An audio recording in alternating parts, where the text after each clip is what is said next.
Maka Bu, hati-hati ki milih mantu. Kalau masih mahasiswa sanging kuku na jaga, mana potong kuku pigi tongi salon, mau kok kira-kira nak kasih kencing kalau sakit kok. Carita campur ratu. Tenamo, mana matana nasare tongi soplens. Bulu matana tak lapis-lapis. Kira-kira mau kok nabukakan pempersmu kalau stroke mako. Nah bilangi suaminya kasih masuk panti jompo itu orang tuamu. Itu gunanya orang hati-hati milih mantu. Bismillahirrahmanirrahim. Hati adalah pintu yang setiap kita pasti melewatinya. Berarti Bapak Ibu sekalian, mau atau tidak, tiba saatnya pasti mati. Yang jadi masalah bagaimana kondisimu mati. Itu tonsing kelebihannya kalau orang sakit dulu seperti almarhum. Ya komalase yolo napa naruntu ajalenna, ada kesempatan bertobat. Itu enaknya kalau sakit dulu. Ada kesempatan bertobat.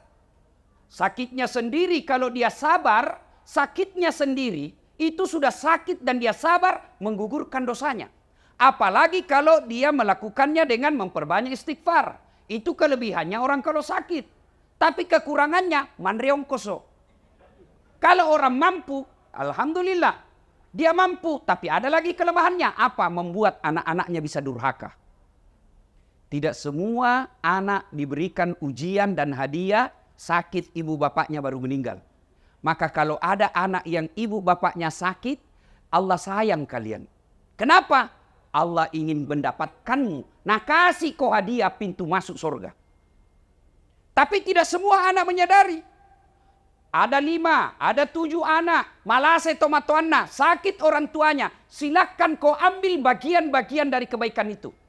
Ada anaknya tawa kaya. Tapi kan sibuk kiri kanan kasihan cari nafkah. Maka dia tidak bisa kasih kencing bapaknya. Dia tidak bisa kencing usap-usap keringatnya ibunya. Maka dia partisipasinya. Dia belikan obat. Dia tanggung semua rumah sakitnya. Ada juga tawa. Pengangguran, tidak ada uangnya, tapi waktunya banyak. Maka Allah kasih hadiah. Kau urusi kencingnya bapakmu. Kau gantikan pakaiannya.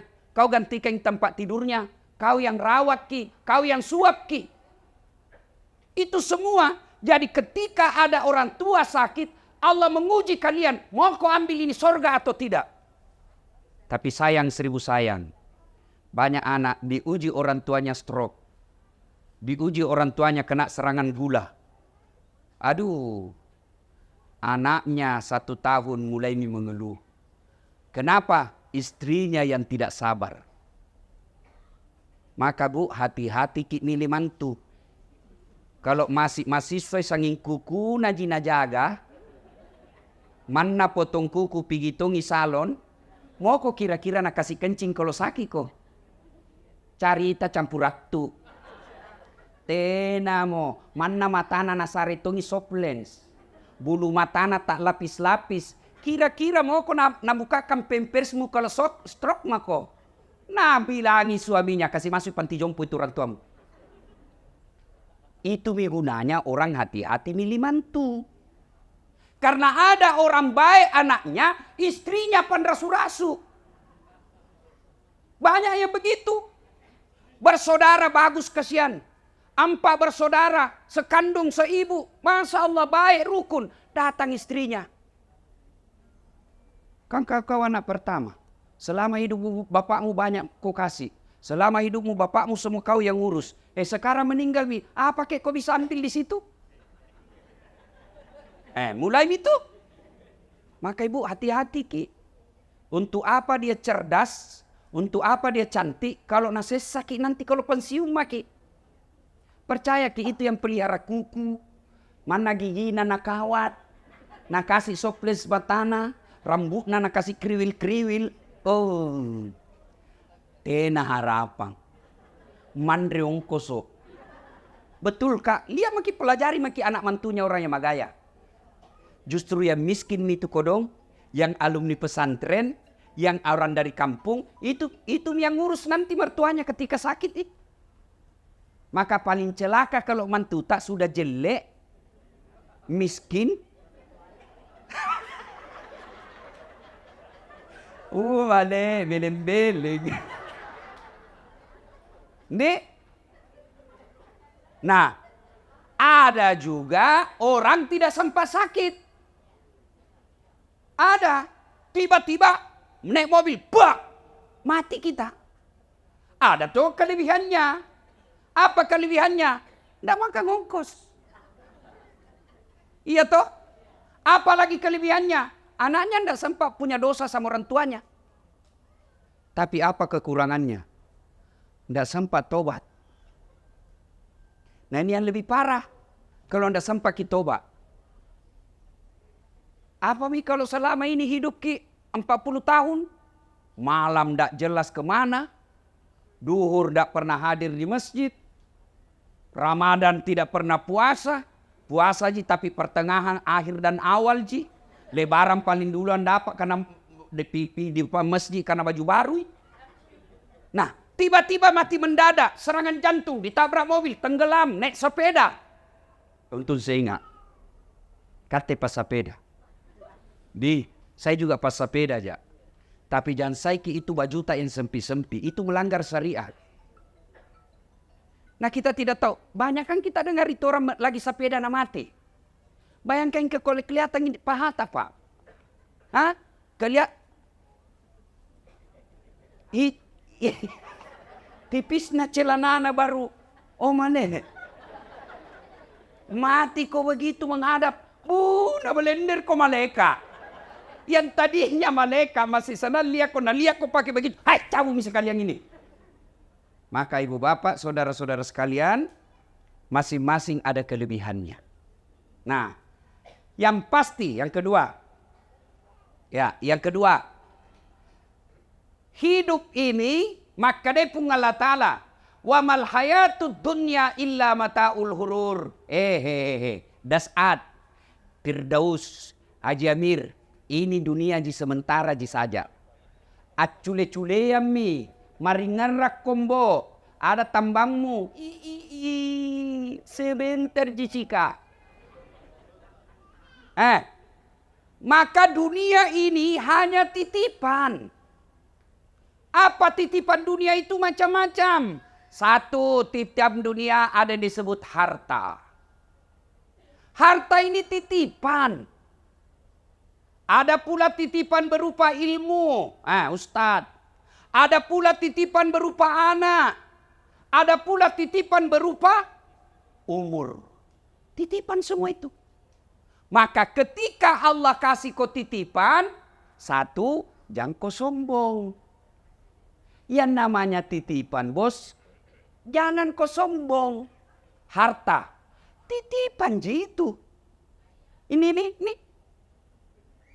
Ada mobil di sini 3-4 kayaknya di dalam sini. Titipan ji. Titipan nih. Kalau mati ki, seperti almarhum. Nah bawa hartanya. Enggak. Kaos kaki aja enggak boleh dipakai. Dasi aja enggak boleh dipakai. Titipan aja ini. Harta ini titipan. Maka yang namanya titipan, jangan kau sombong dengan hartamu. Maka ambil ilmunya tukang parkir. Ini banyak semua tukang di sini, Pak Warkop. Nah bilang temanku, jangan mengaku anak Warkop Makassar kalau kau tidak tahu camidu. Apa itu camidu, Ustaz? Catat mi dulu. Ketua Pak Amir. Ayo. Coba lihat itu tukang parkir di Warkop. Masya Allah baik na hatina. Nggak ada sombongnya. Banyaknya mobil na jaga. Nggak pernah patente sombong. Kenapa? Begitu ambil orang mobilnya, maka lama kali jadi kasih 2006 nih. Kenapa? Karena dia yakin bukan mobilku. Maka sebaiknya itu harta tak seperti tukang parkir. Titipan jini, jangan kau sombong. Kalau Allah marah dengan kekayaan yang kau sombongkan, Allah ambil hartamu. Sekejap ji. Maka dami pun Allah Ta'ala kun fayakun. Jadi habis. Apa contohnya? Tsunami. Lihat itu kalau tsunami hancur. Gempa, kebakaran. Maka harta jangan membuat kita sombong. Ibu-ibu, Tahu ki Firaun? Tahu ki? Itu Firaun, Bu. Allah melaknat dia karena dia sombong. Gagah. Raja. Istananya banyak. Dilapisi dengan dinding-dinding emas. Tapi karena sombong, Allah laknat dia. Dan Allah tidak akan memasukkan dia dalam surga. Kalau kita ini Islam pernah dua kalimat syahadat, yakin sampai mati, pasti masuk surga. Jangan makin khawatir, Bu. Ini semua kita pasti masuk surga. Yang penting sudah syahadat, yakin dua kalimat syahadat itu pasti masuk surga. Cuma kalau dilanjutkan pertanyaan, kapan masuk surganya?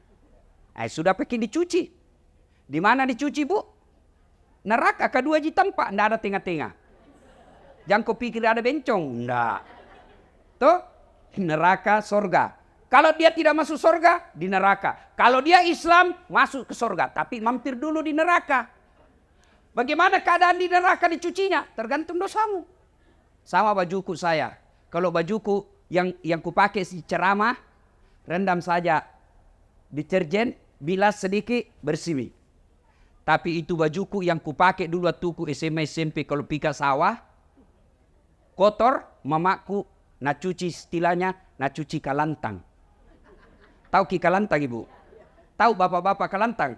Direndam dulu satu malam air panas, besok baru disikat, dibanting-banting, diinjak-injak, dibanting lagi, disikat, baru dijemur satu hari, malamnya diembunkan, besok baru dibersihkan lagi, baru bersih. Begitu, Bi. Kalau banyak dosa tak, kalau sedikit ji, tampilin jaki saja, tak, masuk kok. Sudah, Mi. Tapi kalau banyak dosa au patopan di kalantang. Di kalantang orang, Pak. Tergantung dosa. Tapi Fir'aun itu Allah jelaskan Quran, haram dia masuk surga.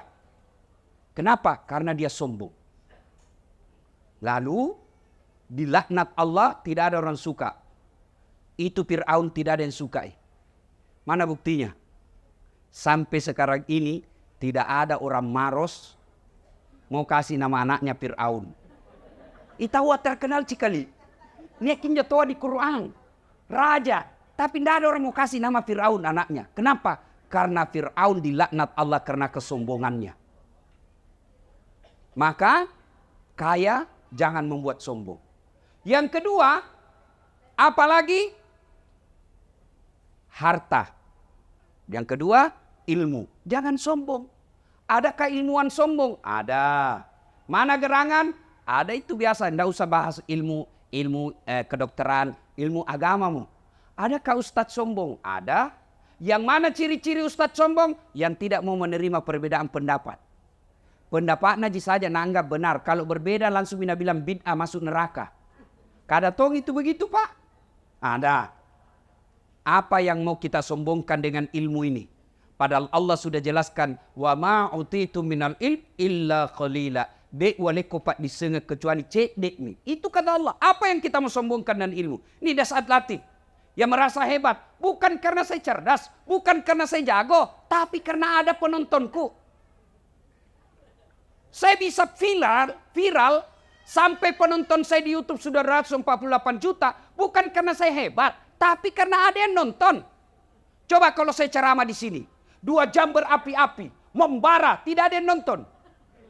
Lewat patopan. Lama misaki itu Ustaz.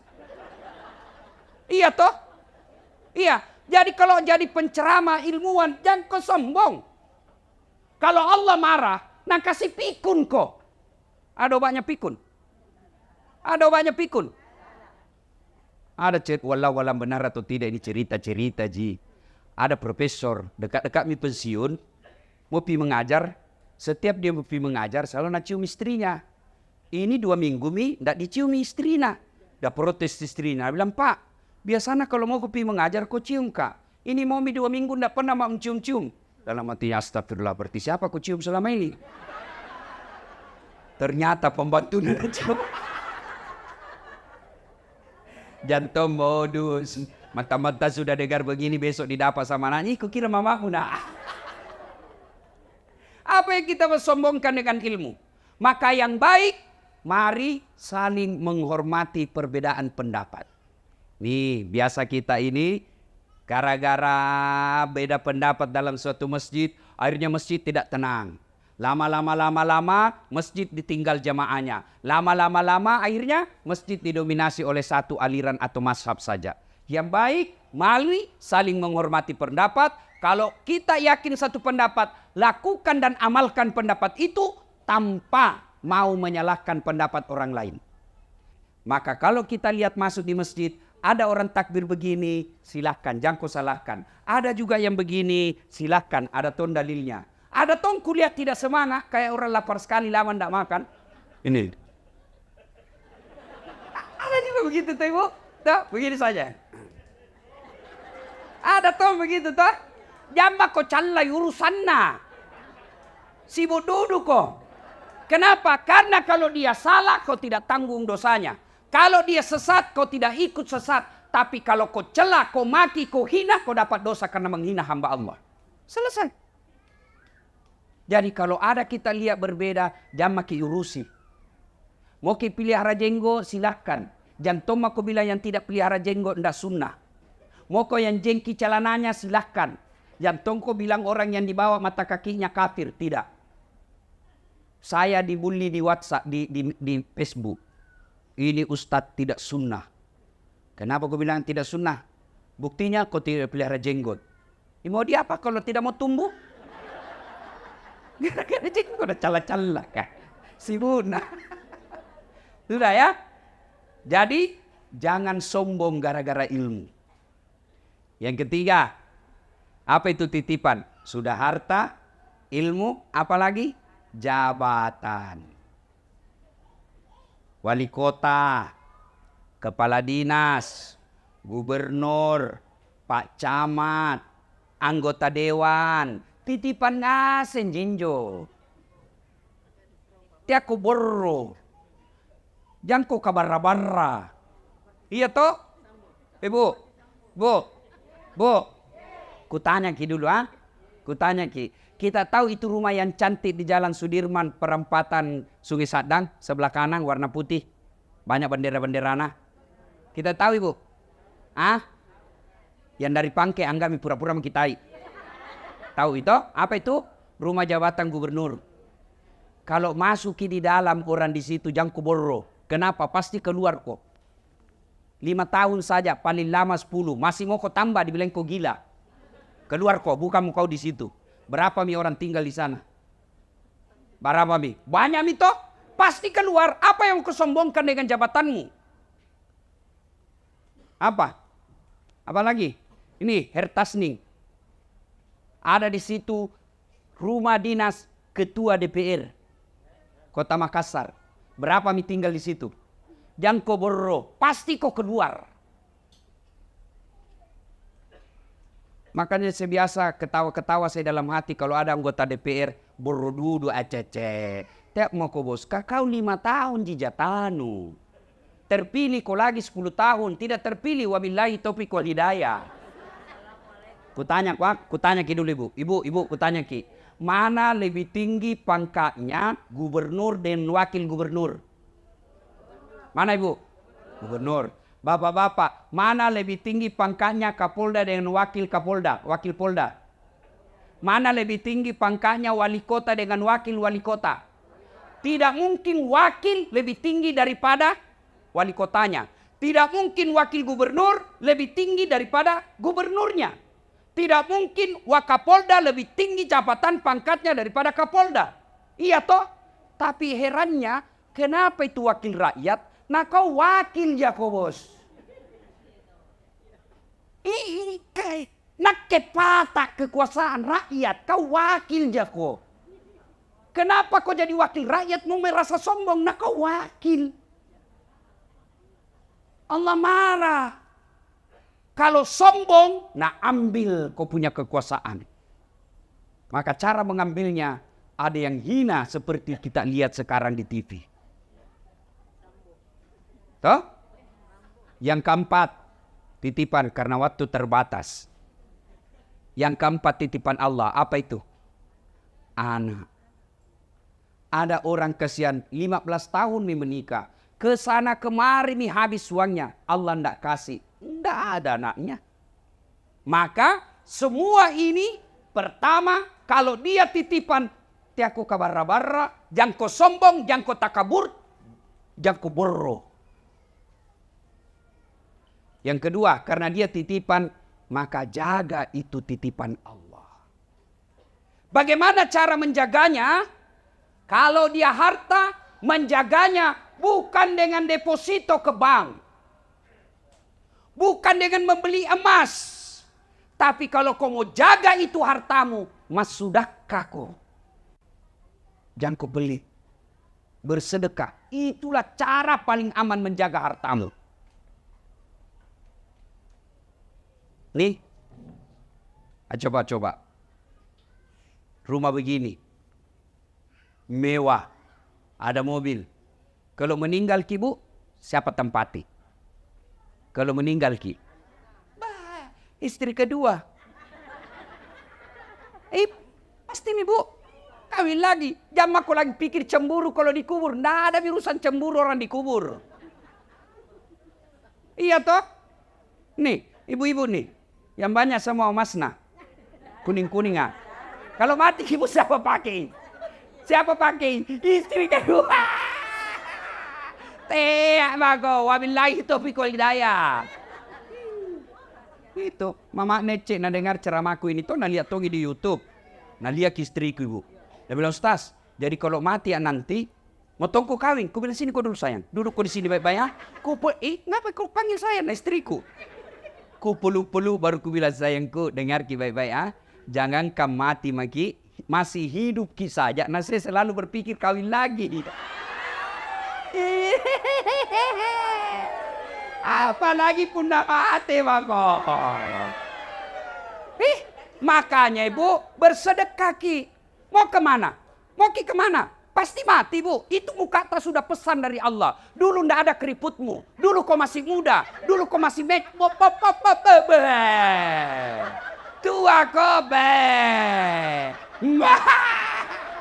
Mau kemana? Pasti mati ki bos. Maka ibu, bu, dengar kak dulu. Enak nih tuh orang jadi orang kaya. Kenapa? Biar palsu dipakai, nah bilang ki juga orang asli. Dia maki, itu enak lah jadi orang kaya. Mana palsu dipakai, nah bilang orang coba kalau istri napak tahu pakai. Mana nak beli di Tanah Abang, orang bilang tahu, tahu. Nah bilang enggak mungkin, enggak masuk akal. Orang kaya itu susah orang miskin. Biar asli dipakai, tapi kebekom ngale. Maka kita yang kaya sedekah kok. Maka selesai takziah nanti, kita yang kaya panggil anak tak apalagi yang sudah 60 tahun ke atas. Panggil itu anakmu. Nah, ini ada emasku 500 gram. Jual mau 400 gram, bikin kau masjid di kampung. Yang 100-nya, mari saya pakai. Belikan kembali yang palsu. Sudah. Maka enak, kaya di dunia, kaya di akhirat.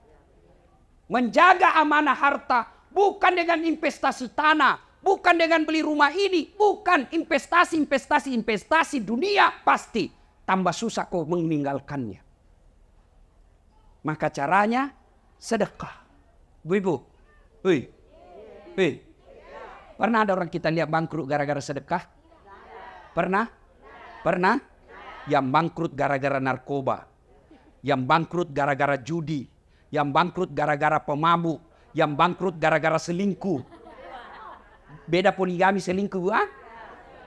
Iya sami. Kalau selingkuh coko-coko. Nggak halal. Poligami halal. Apa kau tahu Pak? Berani kok.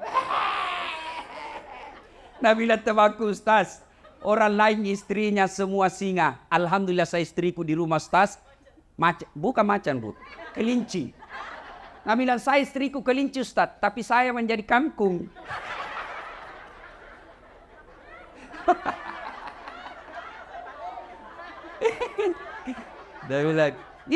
Nabila ya satu temanku nak Ustaz, selama dengar ceramahmu, alhamdulillah istriku jadi malaikat. Wih, tahu ah. Tapi malaikat pencabut nyawa.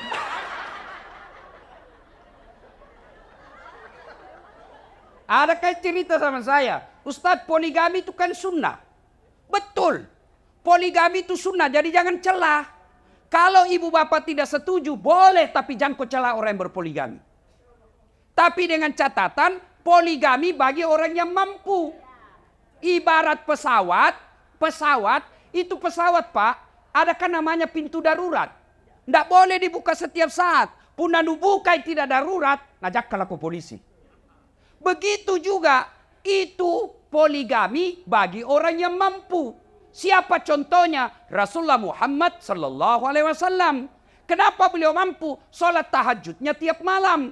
Kenapa beliau mampu? Senin Kamis tidak pernah lepas. Tiap pagi dia duha, bersedekah setiap saat di rumahnya, tidak pernah kasar ngomong. Maka Allah kasih kemampuan. Kate, hari Jumat saja kau sembahyang. Paling terlambat datang, paling cepat pulang. Orang khotbah kau tidur. Motong kau poligami, nenek itu patah. Kalau tidak mampu jangan kau cari-cari susah. Maka amanah sedekah. Ya Bu? Bu? Dan itu orang dermawan, orang senang. Meskipun sudah meninggal orang masih mengenangnya. Iya toh? Tapi kalau sekeki, jangankan meninggal, masih hidup kisah saja dan doakan ke orang. Coba kalau orang dermawan, pikir siara kubur, antar kubur orang meninggal, dilewati kuburna, tahu wah. Baik sekali ini orang teman tetangga atau hidup, suka kina traktir, doakan tahu wah. Sudah 5 tahun meninggal, masih didoakan. Tapi kalau orang seke, jangankan mati Pak, masih hidup saja, lewat di kompleks mobilnya, tabrakan lalu. Kukira tuh mau nak kasih naik, ternyata nak kelas sonja. Maka bersedekahlah. Cara memelihara harta yang Allah berikan, sedekah. Yang kedua, anak. Bagaimana cara memeliharanya? Jadikan anakmu soleh dan soleha. Apa Allah melarang anak kita jadi kontraktor? Tidak. Apa Allah melarang anak kita jadi dokter? Bagus. Apa Allah melarang anak kita jadi anggota DPR? Tidak. Tapi Allah minta jadikan anakmu pejabat yang memperhatikan agama. Bu, Ibu. Bu. Kira-kira kalau masuk makin dikubur sama doakan ki. Suami.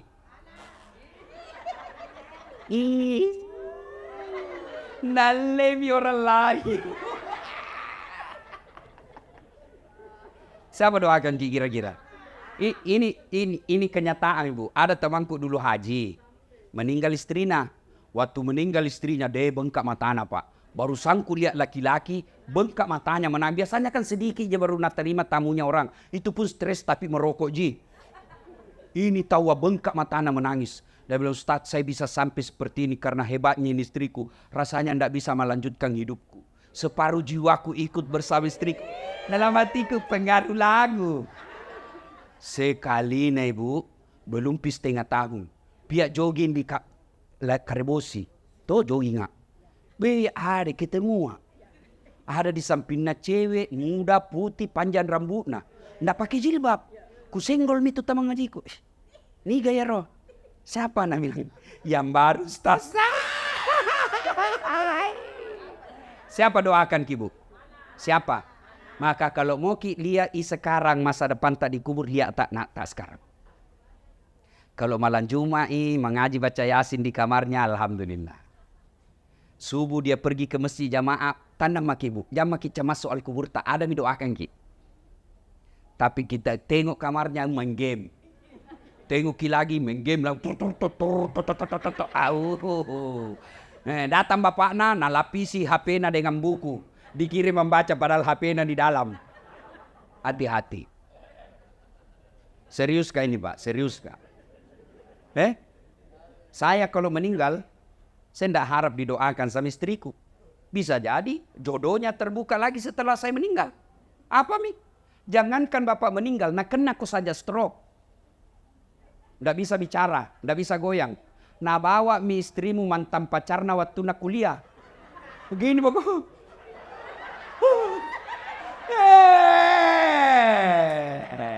Belum pak kau dikubur itu, belum pak kau dikubur. Apai? Maka anakmu jadikan apa nurasa ini? Hah?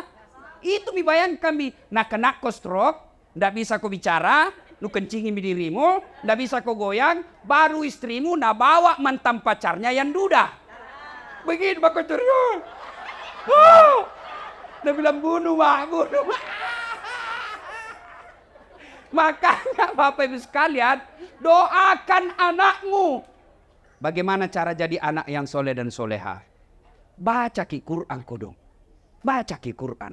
Ada itu dalam surah Luqman. Jelas itu dibahas oleh Allah mulai dari surah Luqman ayat 14. Ya bunayya, wahai anakku, jangan kau serikatkan Allah. Jak mupat dua puangnya. Beneta lagi dia namanya lepat dua. Apalagi pungalau ta'ala. Ajarkan anakmu dari kecil. Kul huwallahu ahad. Dia tidak tahu tafsir Ustaz. Kasih lagu karena anak-anak senang lagu. Katakan Tuhan itu satu. Merama. Iya toh. Yang mau ku kasih aji lagu-lagu patolo-tolo. Bu ami belaulan kupu-kupu, siang makan nasi, kalau malam minum susu. Mana kupu-kupu makan nasi dong.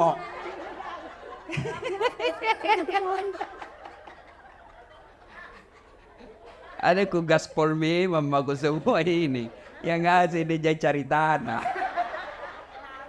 Nih, bangga anak tahu kalau nak bilang anak tahu luar negeri sekolah, pintar bahasa Inggris. Apa beda kalau pintar bahasa Inggris? Apa nu apa? Memang kalau berdoa bahasa Inggris sih. Oh my God. Please help me my mother. Cari campur ratu. Iya toh? Salah anak tak pintar bahasa Inggris, bagus. Salah anak tak luar negeri, bagus. Tapi kasihan ki kalau dia tidak tahu agama. Ada orang kasihan anaknya keluar negeri sekolah. Pulang lagi diongkosi. Diongkosi.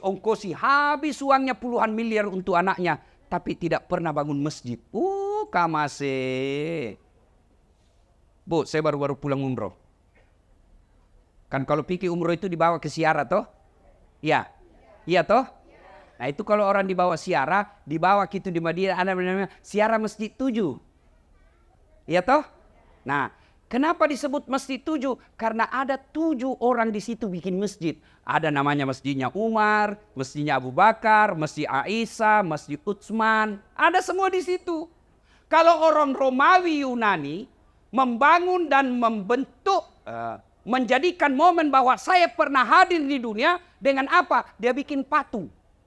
Itu Romawi Yunani. Maka kita kenal ada patungnya, patung-patung orang tokoh-tokoh sana. Ya toh, kalau orang Islam bukan patung, apa? Masjid. Mana dibikin kok masjid? Masa kau berani anakmu sekolahkan miliar-miliar kau tidak bisa bikin masjid? Supaya nanti ketika bapak masuk di kubur, ada kau doakan ki. Tidak ada itu teman tak bu. Wih, pak, kalau meninggal ki, teman tak mau doakan ki. Lihat mi dulu di WhatsApp grup. Ada semua itu grup WhatsApp toh. Coba kalau ada orang meninggal. Mengetik doa saja malas. Stiker gitu nak kirim. Inna lillahi wa inna ilaihi al-Fatihah. Stiker, ndak nak baca itu al-Fatihah. Begitulah nasib tak kalau dikubur maki. Pak, kilanya rekinnya baji bu. Bu, saya merantau di Kalimantan. Cari kerja. Tidak enak di Kalimantan. Masih ada pilihanku bu? Masih ada? Ada. Apa? Pulang lagi di Pindrang. Pulang kampung. Tidak mungkin lihat ke sekampungku mati kelaparan. Iya toh? Orang Jawa datang merantau ke Sulawesi. Ternyata di Sulawesi tidak enak. Ada pilihan? Ada. Apa? Pulang kampung. Mangan orang mangan yang penting ngumpul. Iya toh? Apa lagi? Ada pegawai kantor gubernur. Salah dukung waktu pilgub. Ni betai. Tadinya kepala dinas, akhirnya menjadi staf ahli. Ahli yang tidak ada stafnya. Ada pilihan. Ada. Apa? Pensiun dini, selesai urusan. Tapi masuk kok dikubur. Ada pilihan. Ada pilihan. Masuk kubur. Dah enak deh, kembali lagi deh. Wow. Saya saja masuk kubur ndak enak, keluar Kak, lari semua orang. Ustaz Dasat, Ustaz Kondan jadi pocong. Iya toh? Maka begitu masuk kubur, yang bisa menolong Bapak Ibu, anak yang soleh dan soleha. Bagaimana carakan anak tak jadi soleh dan soleha? Itu sudah jelas dalam agama. Satu kata Nabi, kasih nama anakmu nama-nama baik. Nama-nama ada doa. Bukan nama-nama pemain bola. Nah kasih nama anak Lionel Messi.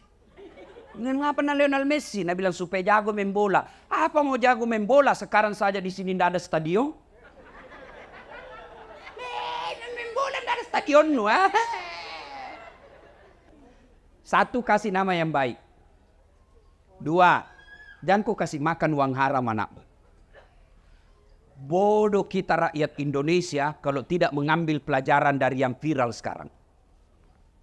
Kalau darah dagingnya anak istrimu suka makan uang haram, pasti tidak beres pikirannya.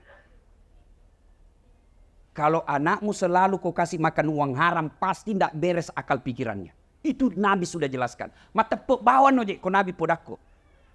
Tapi kalau anak dipelihara dari yang haram-haram, tidak pernah disentuhkan makan haram, bapaknya kontrak-kontrak, bapaknya tukang servis, bapaknya tambal ban, tapi anaknya nanti yang angkat derajatnya. Pasti begitu. Lihat saja. Lihat tuh guru-guru ngaji. Yang anaknya dulu di kampung dihina guru-guru ngaji. Karena dia pelihara anaknya baik-baik. Masya Allah, anaknya yang angkat harkat dan martabatnya. Maka Bapak Ibu, Bapak yang sudah terlanjur menghalalkan segala cari nafkah, jangan putus asa. Segera bertobat, kasih kembali itu barangnya orang yang kuambil. Maka istri yang baik, kalau datang suami tak bawa, maka pertanyaan pertama, Pak, halal ji ini? Biasanya 5 juta ji Pak. Kenapa ini 5.500.000? Dari mana 500-nya? Halal ji. Kalau nak bilang halal, bawa. Kalau nak bilang tidak jelas, kita mau makan nih. Jangan kasih makan anakku, saya tidak mau. Bisa Ibu? Bisa? Kalau 500.000 bisa. 50 juta? Gue bukan sini gini. Tiga, kasih nama, jangan kasih makan uang haram. Yang ketiga, cara mendidiknya anak kita adalah berikan keteladanan. Jangan berharap banyak anak tak sholat kalau orang tuanya tidak sholat. Kita selalu bilang sembahyang kau nak. Nah kita tidak pernah lihat sholat, tidak mungkin. Nah ibu bapak saudara-saudara sekalian. Berikutnya, yang pembahasan keempat. Anggaplah banyak misalata ini. Toh? Anak tak gagal dididik, harta tak tidak jelas, selama ini kita tantang patente sombong, wala ta'iasu min rauhillah kata Allah. Jangan mau peturun dulu. Jangan kau putus asa. Selama ajalmu belum dicabut, selama napasmu masih ada dalam tubuhmu, maka saya akan terima ampun dari. Saya akan terima tobatmu. Dengan catatan bertobat kok. Cuma bagaimana cara bertobat? Ini yang kita tidak tahu. Pertama cara bertobat, memperbanyak kalimat istighfar. Astaghfirullahaladzim wa atubu ilaihi la ilaha illa anta subhanaka inni kuntu minadz zalimin. Malam pelade Ustaz, punco kisi. Astaghfirullahaladzim wa atubu ilaihi. Astaghfirullahaladzim wa atubu ilaihi. Masih panjang Ustaz, yang paling pendekmu. Astagfirullah, astagfirullah, astagfirullah. Masih panjang Ustaz, pendek sekali ya. Astaga. Tidak boleh memanja. Paling pendek. Tidak ada artinya itu astaga, tidak ada artinya. Astagfirullah. Itu mau. Tidak ku tahu bahasa Arabnya, bahasa Indonesianya. Puang. Ya Allah maafkan saya, ampuni saya Allah, ampuni saya Allah. Satu. Yang kedua, tobat bilisannya dengan melazimkan selesai sholat 5 waktu membaca zikir subhanallah 33 kali, alhamdulillah 33 kali, Allahu Akbar 33 kali. Itu sebabnya Nabi menganjurkan selesai kau sholat, baca kau itu 33 kali. Subhanallah, alhamdulillah, Allahu Akbar. Kenapa? Hadis menjelaskan orang yang baca dengan sepenuh hati, maka Allah gugurkan dosa-dosanya. Dengan catatan pada cengi bacana, perbaiki bacaannya. Jangan terlalu cepat. Tidak tahu apa dibilang, kayak makan pisang goreng panas. Jumlah. Ya sesehera enggak? Sama-sama subhanallah dibaca. Sama-sama 33. Sama-sama mulainya. Saya baru 11 dia sampai mi. Karena saya jumlah. Apa itu jumlah? Nasa ngogi koma pigau DC ko pigau isi DC na. Takala ning pigau. Takala mu baca pada cengi bacana. Subhanallah. Dullah. Ada dullah di samping apa dipanggil kakak siapa panggil? Itu ku dengar tadi dullah. Yang ketiga istighfar tadi, yang kedua memperbanyak yang tadi. Yang ketiga adalah melazimkan sholat sunnah taubat. Bagaimana cara sholat sunnah taubat? Sama sholat sunnah yang lain, cuma beda niat, beda tempat. Kalau tahajud, niatnya tahajud. Kalau duha, niatnya duha. Kalau sholat taubat, Nabi melaksanakannya selesai sholat maghrib nunggu isya. Berapa rakaat? 2 rakaat baik, 4 rakaat bagus, 6 rakaat lebih utama. Artinya boleh tonji 2. Kalau sempat tak 2 ji. Tapi kalau lebih mulia dan lebih bagus, 6 rakaat. 2 rakaat salam, 2 rakaat salam, 2 rakaat salam. Apa gerakan dan bacaannya? Sama sholat sunnah yang lain, cuma beda niat. Boleh diucapkan? Boleh. Boleh tidak diucapkan? Boleh. Tidak mesti diucapkan itu usalli. Ada orang tidak jadi sholat gara-gara tidak hafal. Niat itu bukan menghafal. Begitu ibu bangkit dari tempat duduk, maghrib, dalam hati tak mau sholat maghrib. Selesai sholat maghrib, mau juga sholat taubat. Itu niat. Tidak harus diucapkan. Kalau mau ucapkan boleh. Usalli sunnatal taubat. Raka'ataini lillahi ta'ala. Allahu Akbar. Wakatai masampajat taubat 2 rakaat. Sunnah iriseseku nasabab pungallahu ta'ala. Allahu Akbar. Saya niat sholat taubat 2 rakaat. Sunnah hukumnya bagi saya lillahi ta'ala. Allahu Akbar. Tidak hafal itu, berdiri maki saja, ambil cara gampang. Tuhan, saya sunnah taubat karena Allahu Akbar. Boleh. Boleh begitu. Sudah ulang lagi, Tuhan. Masih seperti yang tadi. Allahu Akbar. Tapi jangan begitu terus. Tapi sah, boleh. Boleh, Bu. Daripada Ibu katakan, Salli.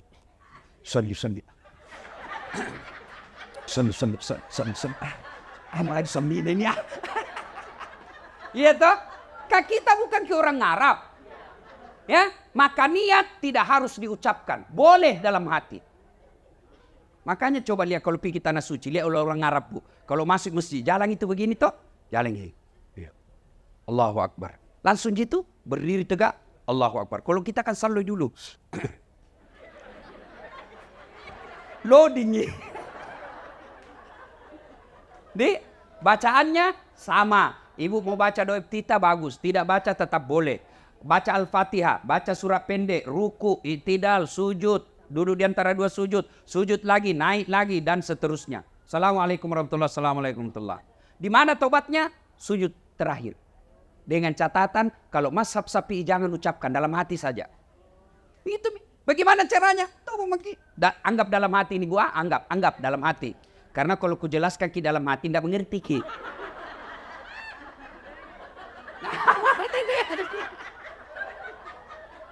Jadi bagaimana caranya? Anggap ini dalam hati, anggap. Ya Allah, saya hilap tadi di kantor. Ku pegang tangannya sekretarisku. Nah pegang nggak juga Tuhan. Akhirnya aku pegang-pegang mangki. Ya Allah ampuni saya. Lalu yang paling penting, ini yang paling penting. Rabbana la tusi qulubana ba'da is hadaitana wa hab lana min ladunka rahmah. Terjemahannya, ya Allah, jangan kau palingkan hati hamba, jangan kau sesatkan hati hamba, jangan kau gelapkan hati hamba setelah engkau berikan hidayah dan petunjuk, setelah engkau berikan terang hatiku. Puang, ajak kesik 4 pakai lupa sikap pemang. Tuh, selesai. Tidak harus diucapkan. Kalau mau ucapkan, nanti setelah begini. Bagaimana kalau selesai sholat Ustaz? Menghadap kiblat, sikir dulu, salawat sebanyak-banyaknya, lalu istighfar, mengangkat kedua belah tangan, doakan dulu orang tua tak, baru didoakan. Boleh tidak ada bahasa, boleh dalam hati saja.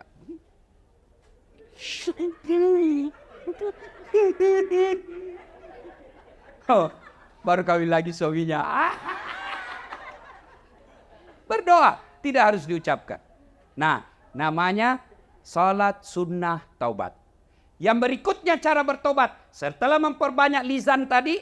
Yang kedua dengan salat sunnah taubat. Yang ketiga adalah mengganti kesalahan dengan kebaikan-kebaikan. Kalau selama ini tidak pakai jilbab. Dia bertobat, maka wajib sudah dipakai jilbab. Tidak bisa lagi katakan, yang penting kan hatimu. Tidak boleh. Kalau selama ini masih suka judi, bertobat, buang semua hasil judimu, maka kau lakukan yang kebaikan. Ganti dengan amal-amal soleh. Dan kalau kita bertobat dengan sepenuh hati, Allahu Akbar. Maka dipung Allah Ta'ala, Innallaha yuhibbut tawwabina. Saya cinta kau hambaku yang bertobat. Sudah berdosa, lalu datang membawa dosa kepada Allah, lalu dia bertobat, maka dipung Allah Ta'ala, mega dosamu, dan pengeku lebih mega pak. Maloppo dosamu, lebih maloppo pak adem pengeku. Berarti yang jadi masalah bukan dosa, yang jadi masalah mau ndak kita bertobat. Tujuan salah satu di antara kehadiran kita ini, selain sebagai rasa simpati kita, rasa duka kita terhadap teman, keluarga, karib kerabat kita atas wafatnya almarhum, juga karena kita ingin lebih memperbaiki diri. Caranya paling praktis, kembali ini, maka ada kesalahan-kesalahan yang kita lakukan, segera bertobat. Jangan lagi menunggu nanti tua, karena ajal tidak pernah menunggu kita tua. Jangan lagi berpikir, saya tobat dulu. Tidak, segeralah. Karena taubat tidak harus tua, tidak harus muda, tidak harus segera, tidak harus banyak dosa, tapi taubat adalah urusan setiap manusia yang ada nyawanya. Setiap ada nyawa, pasti ada dosa. Dan pada saat dosa, bukan dosa masalah kita, tapi mau tidak kita bertobat. Ibu, bapak, saudara-saudara sekalian, inilah tausiah kita pada taklim kita kali ini. Mudah-mudahan ada manfaat.